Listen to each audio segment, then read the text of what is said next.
আমাদের দেশে এই ধরনের মৃত্যুর দায় সাধারণত কাউকে কখনো নিতে দেখা যায় না। এর কারণ কি এবং প্রতিকার উপায় কি? প্রিয় ভাই আমার, আমরা সবাই কম বেশি জানি যে অত্যন্ত মর্মান্তিক একটি ঘটনা গতকাল ঘটেছে, যে প্রায় 32 না 33 ঘন্টা যেন বেশ গভীর একটা গর্তের মধ্যে পড়ে একটা শিশু, ছোট বাচ্চা মানুষ, সে তিলে তিলে মারা গেছে এবং দমকল বাহিনীর লোকেরা, আমাদের ফায়ার সার্ভিসের লোকেরা তাকে উদ্ধার করেছেন এবং পরে ডাক্তার তাকে মৃত ঘোষণা করেছে। এই ঘটনাগুলো বাংলাদেশে কিন্তু অহরহ ঘটে। বেশ কিছুদিন আগে একজন হিন্দু ধর্মাবলম্বী কেউ একজন, সম্ভবত তিনি যাচ্ছেন কারোর বাসার ছাদ থেকে বা উপর থেকে টব পড়ে তার মাথার উপরে তিনি জায়গা মারা গেছে। এই যে মৃত্যুগুলো হয়, যার যায় সে বুঝে।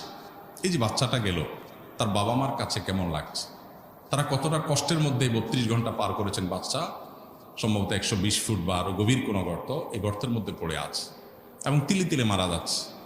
এই যে নির্মমতা, এটা কোনো সভ্য সমাজে গ্রহণযোগ্য হতে পারে না।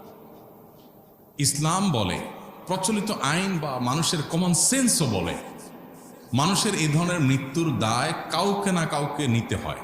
এই গর্ত যিনি করেছেন দায় তাকে নিতে হবে। সে কে সেটা বড় কথা না। যে গর্ত করেছেন, আপনি গর্ত করেছেন নলকূপ খনন করার জন্য, খুব ভালো কথা।